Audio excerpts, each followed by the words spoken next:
தாய் தமிழ் உறவுகளுக்கு வணக்கம். நாங்கள் இப்போ எங்கே நிற்கிறோம்னு பார்த்தீங்கன்னா முல்லைத்தீவு. நீங்கள் என்ன கூப்பிட்ருக்கீங்க வாழ்வாதார உதவி எடுத்து தர சொல்லி. அப்போ நான் அதுக்குரிய வீடியோவை நான் தாய் தமிழ் உறவுகளுக்கு வணக்கம். நாங்கள் இப்போ எங்கே நிற்கிறோம்னு பார்த்தீங்கன்னா முல்லைத்தீவு மாவட்டம் வசந்தநகர் என்ற ஒரு கிராமத்தில் நிற்கிறோம். நாங்கள் இங்கே ஒரு சுயதொழில் செய்கிற ஒரு அக்கா ஒரு ஆள் வந்து எங்களுக்கு உதவி ஒன்று எடுத்து தாங்கன்னு சொல்லியிருக்காங்க. அது சம்மந்தமாக தான் வந்திருக்கோம். நாங்கள் இப்போ தனிப்பட்ட ரீதியில் எந்த ஒரு உதவியும் செய்கிறதில்ல. முதல்ல யூடியூபரெல்லாம் நிறைய உதவியெல்லாம் தனிப்பட்ட ரீதியில் செஞ்சுருக்காங்க. அப்படி நாங்கள் செய்கிறதில்ல. இப்போ எங்களுக்குன்னு ஒரு அமைப்பு ஒன்று இருக்குது, மக்கள் சமூக மேம்பாட்டு ஒன்றியம்னு சொல்லி.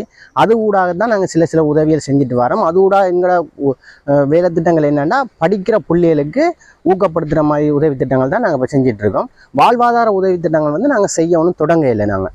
அப்போ அவங்க வந்து எங்கள்கிட்ட கேட்டிருக்காங்க, இப்படி ஒரு உதவி ஒன்று எங்களுக்கு எடுத்துத்தாங்க சுயதொழில் செய்கிறதுக்கு மாதிரி அப்படின்னு சொல்லி. அப்போ நான் சொன்னேன், நான் வீடியோ ஒன்று எடுத்து போடுறேன், அதுக்கு பார்த்து யாராவது உதவி செஞ்சால் அந்த உதவி வந்து உங்களுக்குரிய எங்கள் மக்கள் சமூக மேம்பாட்டு ஒன்றியத்துடையாக உங்களுக்கு அந்த உதவியை வந்து நாங்கள் தருவோம்னு சொல்லியிருக்கோம். எங்கள் மக்கள் சமூக மேம்பாட்டு ஒன்றியத்தில் வந்து தலைவர், செயலாளர், பொருளாளர், உறுப்பினர்னு சொல்லி எல்லாரும் இருக்கும். அப்போ நீங்கள் யாராவது அப்படி உதவி செஞ்சால் அந்த உதவி வந்து இங்கே கிராம அபிவிருத்தி சங்கத்துக்கு சொல்லி, கிராம அபிவிருத்தி சங்கத்தூடாக ஜிஎஸ்க்கு சொல்லி அவங்களுக்கெல்லாம் தெரியப்படுத்தி தான் நாங்கள் அந்த உதவி திட்டத்தை வந்து அவங்கள்ட்ட கையளிப்போம்.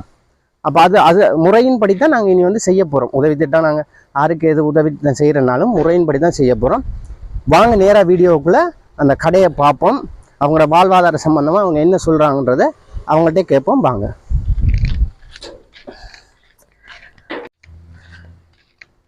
நாங்கள் இப்போ அந்த கடைக்கு வந்துட்டோம். இதுதான் அந்த கடை, அவங்களோட வாழ்வாதார கடை. இந்த கடையை தான் நடத்துகிறேன்னு சொல்லியிருக்காங்க. இந்த கடைக்கு வந்தவங்க வந்து உதவியாக ஒரு இது கேட்குறாங்க, உதவி ஒன்று செஞ்சுட்டாங்க அப்படின்னு சொல்லி. ஏன்னு கேட்டால் இந்த கடையை கொஞ்சம் டெவலப் பண்ணுறதுக்காக கேட்டிருக்காங்க. வாங்க அவங்கள்ட்டையும் நாங்கள் கேட்போம் என்ன மாதிரி அப்படின்னு சொல்லி. வாங்க. நீங்கள் என்ன கூப்பிட்ருக்கீங்க வாழ்வாதார உதவி எடுத்து தர சொல்லி. அப்போ நான் அதுக்குரிய வீடியோவை நான் எடுத்து போடுறேன். யார் யார் அந்த வீடியோவை பார்க்குறாங்க, என்னென்ன உதவி செய்ய போகிறாங்கன்னு அவங்க தான் முடிவு எடுக்கணும். நான் ஒன்றும் செய்யலாது. இப்போ நான் கன்ஃபார்மாக நான் சொல்ல மாட்டேன். உங்களோட கஷ்டத்தை நீங்கள் சொல்லுங்கள், அதை கேட்டு சரி இந்த பெண்ணுக்கு நாங்கள் உதவி செய்யணும்னு நினச்சி உதவி செய்கிறார்கள் செய்யட்டும். சரி, அவங்களோட பிரச்சனையை சொல்லுங்க அக்கா. உங்களோட பேர் என்னக்கா? என் பேர் சுதர்சினி. நான் இப்போ சின்ன ஒரு கடை உண்டு, சுயதொழில் ஒன்று செய்து கொண்டிருந்தேன். சுயதொழில் என்ன தொழில்? செய்து கடையில போட்டு சைக்கிள்ல போய் தான் நீங்க போறீங்களா? சைக்கிள்ல போய் தான் கொண்டு கடையில போட்டு கொண்டு என் மகள் அம்மா. அது தொழில நீங்க எப்படி ஆரம்பிச்சீங்க? என்ன காசு அதுக்கு வந்து உங்களுக்கு? லோன் எடுத்தீங்க?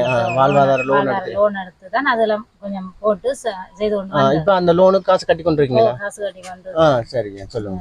பிறகு இந்த சின்ன ஒரு கடை கொண்டு போடணும், அதையும் செய்து கொண்டு சின்ன ஒரு கடையையும் போட்டு இருக்கிறேன். எனக்கு இப்ப இந்த இதுக்கு சாமான் போட வேணும். இந்த கடையை நீங்க நடத்தி கொண்டிருக்கீங்க. இப்ப லோன் கட்டி கொண்டு இருக்கிறனால இந்த கடையை நடத்துறதுக்குரிய அமௌண்ட் உங்கள்ட்ட இல்ல, அதனால நீங்க இப்ப உதவி கேக்குறீங்க. ஏன்னா அப்ப இந்த கடையை வந்து இன்னும் கொஞ்சம் டெவலப் பண்ணணும் அப்படின்றதுக்காக உதவியா கேக்குறீங்க. இப்ப உங்களுக்கு சுய தொழில்னா இந்த தொழில் தான். இப்ப இந்த தொழிலை வச்சு நீங்க எத்தனை பேர் சாப்பிடுறீங்க? நீங்க 3 பேர். 4 பேர். ஆறு அம்மா, மகள் இந்த புள்ள, நான். சரி, 4 பேர் சாப்பிடுறோம். இவங்க தான் அம்மாவா? இவங்களுக்கும் உடல்நல பிரச்சனை போல இருக்கு.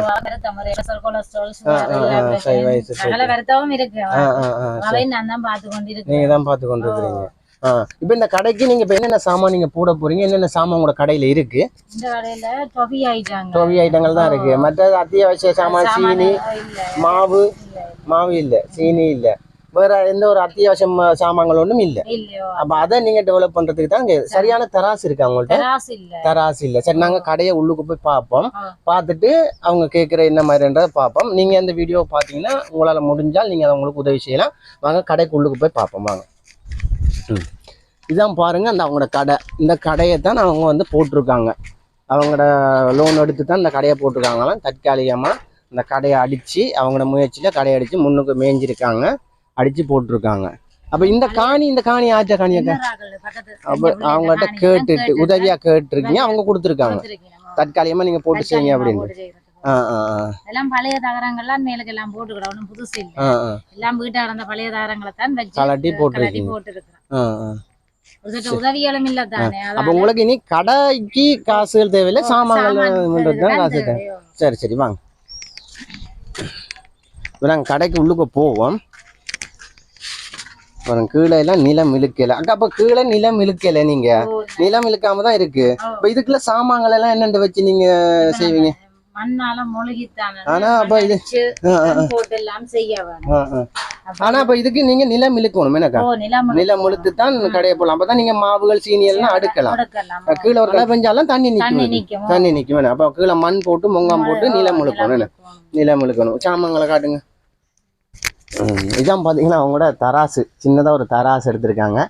சும்மா நார்மலாக சாமான்கள் எல்லாம் வச்சிருக்காங்க. இந்த சாமான் வெத்தில பாக்கு இதில் வச்சிருக்காங்க. இதை வச்சு தான் டெவலப் பண்ணி கொண்டு இருக்காங்க. இப்போ அவங்க கேட்குற என்னன்னா ஒரு சின்ன உதவி ஒன்று தாங்க, அந்த உதவியை வச்சு நான் இந்த வாழ்வாதாரத்தை நான் மேம்படுத்தி கொண்டு போகணும் அப்படின்னா மாவு சீனிகள் எல்லாம் போட்டு செய்யறதுக்கு. இப்போ எவ்வளவு உதவியாக்கா நீங்கள் எதிர்பார்க்குறீங்க? 1,00,000 சொன்னா ஃபுல்லா எல்லா சாமானும் போட்டு எல்லா அத்தியாவசிய பொருட்கள் கீழே நிலமெல்லாம் எடுத்து செய்து மென்மேலும் கொண்டு போய் அந்த காசை அந்த 1,00,000 ரூபா தந்தாங்கன்னா அந்த காசை வச்சு நீங்க உங்களோட வாழ்வாதாரத்தை நீங்க கொண்டு போகக்கூடிய மாதிரி இருக்கும். நிலமெல்லாம் இழுத்து என்ன அப்படி அப்ப நிலமெல்லாம் இழுக்கிறேன்னா அப்ப காணிக்காரரும் பிரச்சனை போட மாட்டாங்களா? கேட்டுட்டு நீங்க மளிகை போட்டு சரி சரி.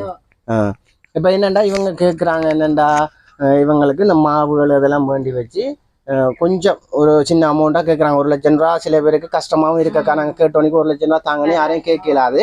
அப்போ அவங்களுக்கும் அந்த காசு வந்து கஷ்டப்பட்ட உழைச்ச காசு தான் அவங்க இங்கே கொடுக்குறாங்க. நான் முதல்ல இங்கே இருக்கல இந்த யூடியூப்பால் நிறைய பேருக்கு உதவி செஞ்சேன்னா அப்போ அவங்க அங்கேருந்து அழுவாங்க.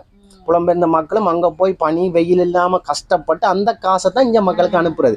அதை சரியான முறையில் அவங்க வந்து சில பேர் பயன்படுத்துறது. அதனால அவங்களோட மனம் வந்து வேதனைப்படுறது. அப்ப அப்படி யாருக்கும் இருக்கக்கூடாது. எல்லாம் வாங்கிட்டானே இல்ல என்னென்ன செய்தானே நான் பில்லே தாரேன், நான் அனுப்புவேன். என்ன பிரச்சனை என்னன்னு செய்தா தான் இந்த அம்மா பிள்ளையோட நான் பார்த்து அவன் இந்த பிரச்சனைகள் அடுத்த கட்ட பிரச்சனைகளை பார்ப்போம். அப்ப கூட கணவன் எவ்வளவு காலமா? 2013 இருந்துட்டு அது வரைக்கும் நீங்க தனியா தான் இருக்கிறீங்க. அப்ப நிறைய விமர்சனங்கள் எல்லாம் வருமே, பிரச்சனை எல்லாம் வருமே உங்களுக்கு தனியா? அவர் ஒன்றும் ஒரு பிரியோசனம் என்னடா இருக்கிற வரைக்கும் கொண்டு போவாரு தான் என்ன பாக்கணுங்களா பிடிச்சு கலைச்சு விட்டேன். வேண்டாம் அப்படின்னு அப்ப அவரால் உங்களுக்கு எந்த ஒரு உதவி? சரி சரி. இருந்தா பிரியோசனமா இருக்கும். பிரியோசனமா இருக்கும். என்னடா இருக்கிற காசை வண்டி கொண்டு போனா அப்ப அதால நான் கலைச்சி விட்டுட்டீங்க. சரி. அப்ப நீங்களும் அம்மாவும் மகளும் இருக்கிறீங்க. அப்ப இந்த காட்டு இங்கேதான் தங்கி இருக்கிறது போல இருக்கு. என்ன சாமான்கள் கொஞ்சம் தான் இருக்கு, களை எடுத்துருவாங்க. சரி அக்கா, சரி வாங்க வெளியில. சரி. இப்போ என்னண்டாக்கா நான் இந்த வீடியோ வந்து அப்லோட் பண்ணுறேன். யாராவது இந்த வீடியோவை பார்த்துட்டு ஃபோன் நம்பர் கேட்டு போடுறேன் நான் ஃபோன் நம்பர். ஆனால் உங்களோட ஃபோன் நம்பர் வந்து நாங்கள் போட இல்லாது. ஏன்னா உங்கள்கிட்ட நேரடியாக இங்கே இருக்கிறாங்களே நிறைய பேர் வந்து ஃபோன் பண்ணி கதைப்பாங்க, தப்பாலாம் கதைப்பாங்க. அதனால் நான் இந்த நம்பரை போடுறேன். எங்களோட மக்கள் சமூக மேம்பாட்டு ஒன்றியம்னு சொல்லி ஒரு நிறுவனம் ஒன்று இருக்குது. அந்த நம்பரையும் நான் போடுறேன். அதுக்கு தொடர்பு எடுத்து யாராவது இவங்களுக்கு உதவி செய்ய முன் வர்றார்கள் வந்து அதுக்கு தொடர்பு எடுக்கலாம். நான் இந்த நம்பரையும் போடுறேன். நீங்கள் நேரடியாக இந்த நம்பருக்கு எடுத்து இவங்களோட கதைக்கணும்னு சொன்னாலும் நான் அவங்கள்ட்ட கொண்டு வந்து கொடுப்பேன். ஆனால் நீங்கள் என்ன உதவி செய்ய போகிறனாலும் அதை நான் வந்து இங்கே இருந்த கிராம அபிவிருத்தி சங்கத்துக்கு சொல்லி ஜிஎஸ்க்கு தெரியப்படுத்தி தான் நாங்கள் அந்த உதவியை உங்களுக்கு தருவோம்க்கா. தனிப்பட்ட ரீதியில் நாங்கள் வந்து இப்போ யாரும் அப்படி செய்யலாது, அப்படி செய்யவும் கூடாது.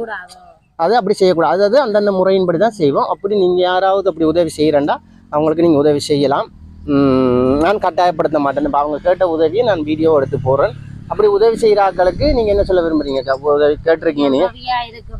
அதையும் கஷ்டப்பட்டு தான் எங்களுக்கு அந்த அதுக்கு அவைக்கு நான் நன்றி சொல்றேன். உதவி செய்தா பெரிய புண்ணியமா இருக்கும். நான் இப்போ என்னன்னாக்கா நீங்கள் நல்லா விளங்கி கொள்ளணும்னாக்கா நீங்கள் எப்படி கஷ்டப்பட்டு ஒரு வாழ்க்கையில் எப்படி கஷ்டப்பட்டு ஒரு நல்ல நிலைமைக்கு வரணும்னு ஆசைப்படுறீங்களோ அதே மாதிரி தான் இங்கேருந்து புலம்பெயர்ந்து போன மக்களும் அடிப்படை வசதியே இல்லாமல் அங்கே போய் கஷ்டப்பட்டு தான் அவங்க அந்த நிலைக்கு வந்திருக்காங்க. அப்போ அதை நாங்கள் என்றைக்குமே மறக்கக்கூடாது. நிறைய பேர் மக்கள் வந்து இங்கே அப்போ மறக்குறாங்க. மறந்தனால அவங்களோட மனம் வேதனைப்படுது. அப்படி நடக்கக்கூடாது. நன்றி சொல்லணும். பிரயோசனப்படுத்தணும். என்னன்னா உண்மையில நாங்க யார் தர காசோ பணமோ உதவியோ நாங்க வீணடிச்சோம்னா கடவுளால் எங்களுக்கு சரியான ஒரு தண்டனை கிடைக்கும். அந்த டைம்ல யாருமே எங்களுக்கு உதவி வர மாட்டாங்க. அப்ப நாங்க கடவுளை கூப்பிட்டு கேட்டும் பிரயோசனமே இல்லை. ஏன்னா நாங்க செஞ்சது புள்ள. சரி மக்களே, உறவுகளே, நான் இந்த வீடியோ போடுறேன். யாராவது பார்த்து நீங்க கால் பண்ணுங்க. அந்த நம்பர் என்ன, இந்த நம்பரை போடுறேன். எங்களோட அமைப்புடைய நம்பரை நான் போடுறேன் உங்களுக்கு. நீங்கள் அவங்களோட நேரடியாக கதைக்கிறனாலும் கதைக்கலாம். ஆனால் நீங்கள் எந்த உதவி செய்கிறனாலும் எங்களோட அமைப்புக்கு நான் தெரியப்படுத்தி அமைப்பு ஊடாகத்தான் இவங்களுக்கு எல்லா வேலை திட்டம் நாங்கள் செய்ய முடியும். ஹோல்சேலில் சாமான்கள் வண்டி கொடுக்குறனாலும் நாங்கள் ஹோல்சேலில் சாமான் படி வீடியோ எல்லாம் பிடிச்சி எல்லா பில்கள் எல்லாம் அனுப்புவோம். நன்றி, வணக்கம். சரி, ஓகே.